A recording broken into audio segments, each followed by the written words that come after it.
قبر رسول کی حاضری اس پلانٹ ارتھ پہ اللہ تعالیٰ کی نفلی عبادتوں میں ٹاپ آف لسٹ عبادتوں میں سے ایک عبادت ہے.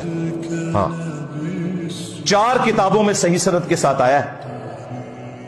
الموطا امام مالک میں، فضل الصلاۃ علی النبی میں، المصنف ابن ابی شیبہ میں، سنن کبری البیہقی میں، 4 کتابوں میں کہ عبداللہ ابن عمر رضی اللہ تعالیٰ عنہ جب بھی مدینہ شریف سے نکلتے یا سفر سے واپس آتے، پہلے مسجد نبوی میں 2 نفل پڑھتے، پھر نبی الاسلام کی قبر اطہر پہ آ کر حاضری دیتے اور کہتے السلام علیکہ یا رسول اللہ، السلام علیکہ یا ابا بکر، حضرت ابو بکر کی قبر پہ، اور پھر حضرت عمر کی قبر پہ السلام علیکہ یا عمر. ایک روایت میں ہے السلام علیکہ یا ابتا، اے میرے باپ آپ پر سلام ہو. ظاہر بیٹے تھے وہ حضرت عمر کے. تو یہ صحابہ کرام کی روٹین ہے الحمدللہ.